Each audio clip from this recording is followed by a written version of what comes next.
Hello नमस्कार, मैं सोहेल अख्तर और आप देख रहे हैं जन न्यूज़ और ये है हमारी दूसरी ब्रॉडकास्ट। जी हाँ, पॉडकास्ट लेकर फिर से हम हाजिर हैं और इस बार की जो स्टोरी है वो काफ़ी परेशान करने वाली स्टोरी है, क्योंकि इस बार जो स्टोरी हम लेकर आए हैं पूरी स्टोरी सुनिएगा और अभी भी सब्सक्राइब नहीं किया तो प्लीज़ इसे सब्सक्राइब कर लीजिएगा। तो आज की जो स्टोरी है वो हम कहाँ तक गिर सकते हैं, कहाँ तक समाज जा सकती है, इसकी आईना है। इस स्टोरी में एक बेटी ने अपने सगी माँ का हत्या कर दिया है और कारण भी ऐसी है जिसे जानकर आप हैरान हो जाएंगे। तो चलिए वक्त नहीं बर्बाद करते हुए सीधे स्टोरी की तरफ चलते हैं। थोड़ी सी आपको बाहर से भी आवाज़ें आ रही होंगी क्योंकि अभी बारिश हो रही है बाहर में और मेघ वगैरह की गर्जन चल रही है, तो थोड़ी बहुत बाहर की आवाज़ें आएंगी, थोड़ा एडजस्ट कर लीजिएगा। फिलहाल उम्मीद है कि आप लोगों को पॉडकास्ट हमारी अच्छी लगती होगी, तो ज़्यादा से ज़्यादा शेयर करिएगा और सब्सक्राइब करिए अगर अभी भी नहीं किया है तो, और भारत के कोने कोने तक पहुंचाने की इस स्टोरी को कोशिश करिएगा। तो चलिए चलते हैं स्टोरी की तरफ। ये स्टोरी है एक माँ की एक बेटी ने हत्या किया है। कारण क्या है ये भी आपको बताएंगे। तो सबसे पहले चलिए आपको बताएं कि ये फूलो देवी हैं जिनका 25-26 की रात में, यानी कि मई 25-26 मई 2024 की रात में हत्या हो जाती है। और हत्या जब होती है तो इस तरह से हत्या होती है कि पुलिस के लिए एक चैलेंजिंग केस बन जाती है। ये कर्पूरी ग्राम थाना सिंगिया खुर्द का ये मामला है, जहां पर फूलो देवी नाम की एक महिला की रात में 25-26 के रात में मर्डर हो जाती है। सुबह पुलिस को पता चलती है, पुलिस खोजबीन में लगती है। अब यहाँ पुलिस जब खोजबीन में लगती है तो पुलिस ने अपना काम करना शुरू किया। यहाँ पर कॉल डिटेल्स निकाली जा रही है, कई कामें की जा रही है, सारे बिंदुओं पे काम की जा रही है। लेकिन सबसे बड़ी बात यह थी कि ये जो जितने बिंदु पे पुलिस काम कर रही थी तो कहीं ना कहीं कातिल को तलाश की जा रही थी, लेकिन कातिल घर में ही थी, जिसके लिए पुलिस को काफ़ी परेशानी हो रही थी। बात समझ में नहीं आ रही थी कि आखिरकार कातिल कौन हो सकता है और इतनी चतुराई भरी अंदाज में कत्ल किया है। सिर में काफ़ी चोटें आई हुई थी धारदार हथियार से, जैसा बता रहे हैं एसपी समस्तीपुर। कर्पूरी ग्राम थाना के ग्राम सिंगिया खुर्द में फूलो देवी नाम की महिला का मर्डर हो गया था। ऐसा लग रहा था कि सिर के पीछे के भाग में किसी अपराधी ने भोथरे हथियार से, किसी भारी हथियार से पीट कर उनकी हत्या की।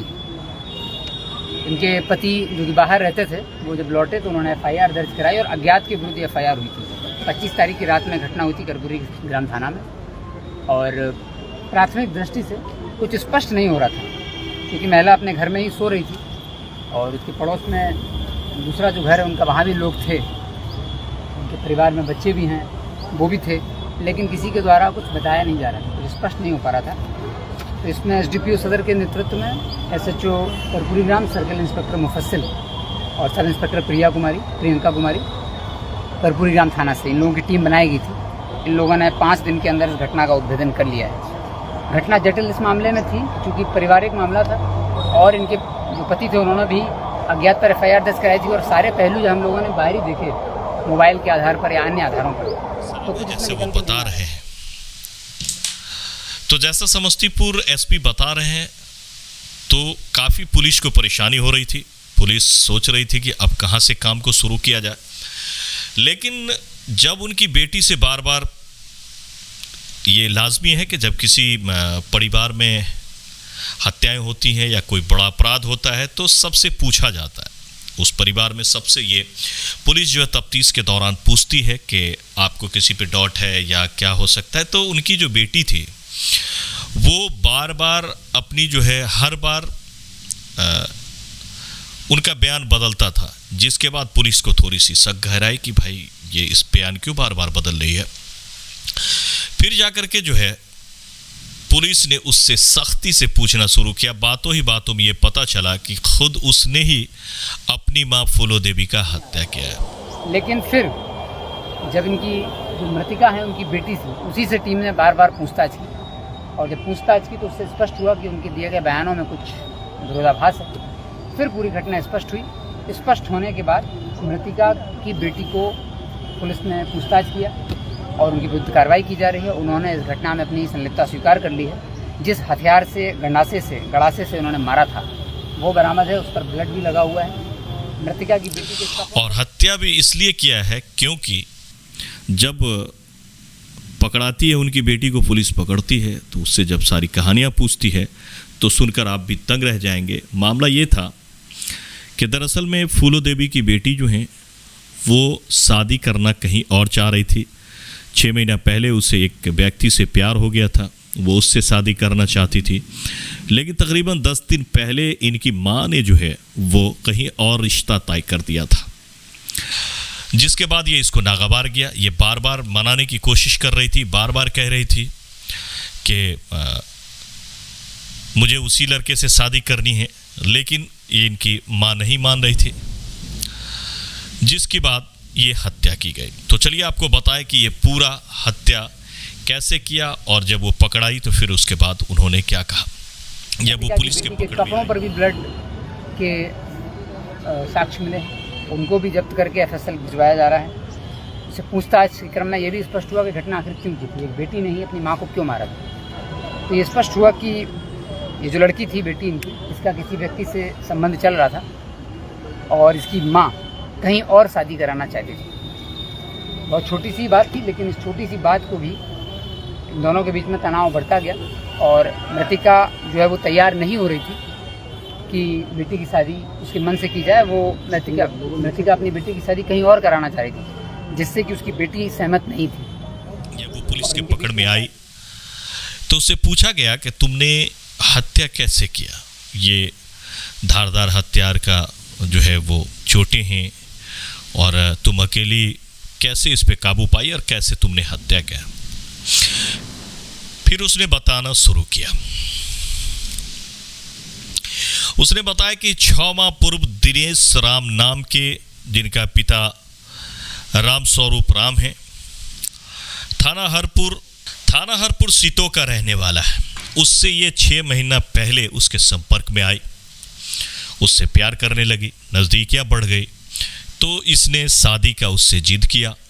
तो ये उससे कह रही थी कि चलो भाग के शादी कर लेते हैं। इसने बताना शुरू किया कि ये बार बार कह रही थी कि चलो भाग के शादी कर लेते हैं, लेकिन यहाँ पर दिनेश राम जो है वो तैयार नहीं हो रहे थे। उसका कहना था कि मैं तुम्हारे परिवार को मनाने की कोशिश करो, मैं अरेंज मैरिज करूँगा, मैं अपने परिवार से बाहर नहीं जा सकता, मैं अपने फैमिली के बात को मानूंगा। इधर वो अपनी माँ को बार बार मनाने की कोशिश कर रही थी, लेकिन उनकी माँ जो है वो मान नहीं रही थी, जिसके बाद बात से बात बढ़ती गई, बार बार झगड़ा होती थी। उसकी माँ ने गुस्से में आकर कहीं और रिश्ता तय कर दिया। जब उसकी माँ ने कहीं और रिश्ता तय कर दिया तो जब उसको 10 दिन हो गए, मनाने की काफ़ी कोशिश किया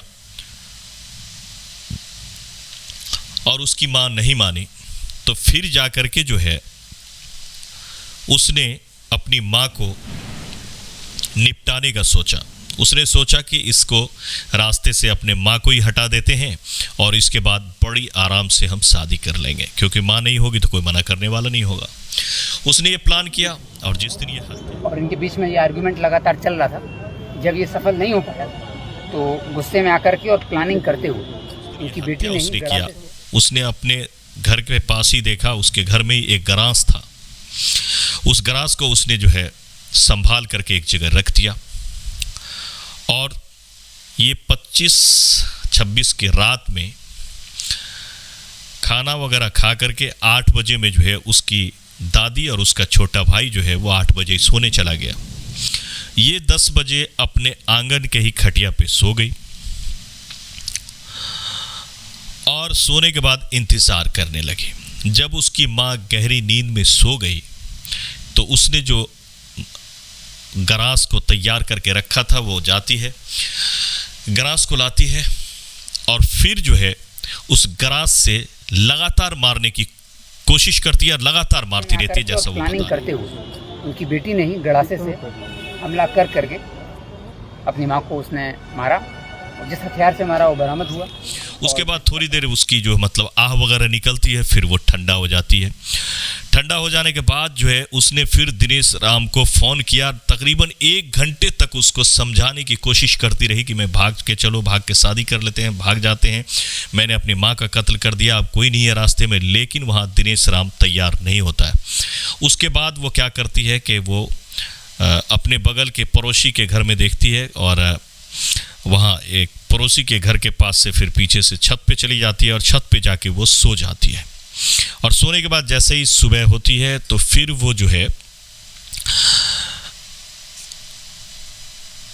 चिल्लाने लगती है, चीखने लगती है, रोने लगती है अपने माँ को लेकर के। काफ़ी रोती है, काफ़ी चिल्लाती है कि मेरी माँ को किसी ने मार दिया, बाहर से आके किसी ने कत्ल कर दिया, आखिर ये किसने किया, इंसाफ चाहिए। इस तरह की जो बातें होती है उसने चिल्लाना कोशिश कर दिया, जिसके बाद गांव में किसी को भी शक नहीं हुआ कि ये अपने, कोई भी कैसे शक कर सकता है कि कोई बेटी अपनी माँ की हत्या कर दे।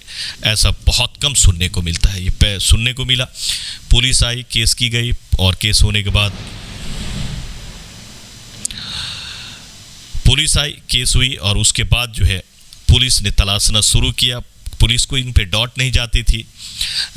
काफ़ी जद्दोजहद के बाद, जैसा हमने आपको कहा, फिर उसने कहा कि पुलिस आज हमें गिरफ्तार कर लिया है। जब ये गिरफ्तार हुई तो उसने ये सारी कहानियाँ सुनाई जो हमने आपको बताया है। तो आप देख सकते हैं यहाँ पर आज की जो ये कहानी थी हमारे पॉडकास्ट में, ये कहानी यही थी कि अब रिश्ते कहाँ जा सकते हैं, किसके साथ आखिर हम सेफ हैं, ये बहुत बड़ा सवाल है। बाप बेटी का कत्ल कर रहा है, बेटा बाप का कत्ल कर रहा है, माँ बेटी की कत्ल कर रही है, बेटी माँ का कत्ल कर रहा है।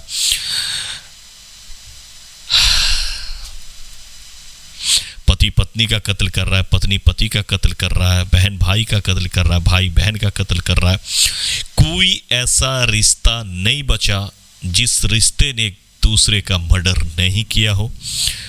आखिरकार लोग इस समाज में करे तो करे क्या, हमारी समाज कहाँ जा रही है, और आखिर इसका अंजाम होने वाला क्या है आने वाले वक्तों में, ये भी कहना बहुत ही मुश्किल है। फिलहाल एक बार फिर से रिश्ता शर्मसार हुई, और आखिरकार ये लोग कैसे समझ लेते हैं हम किसी का कत्ल करने के बाद इतने आराम से बच जाएंगे, पुलिस हम तक नहीं पहुंचेगी। इस तरह की सोच ही मेरे ख्याल से बहुत ही जुल्म है। पुलिस है, आप तक पहुंच ही जाएगी कैसे भी हो।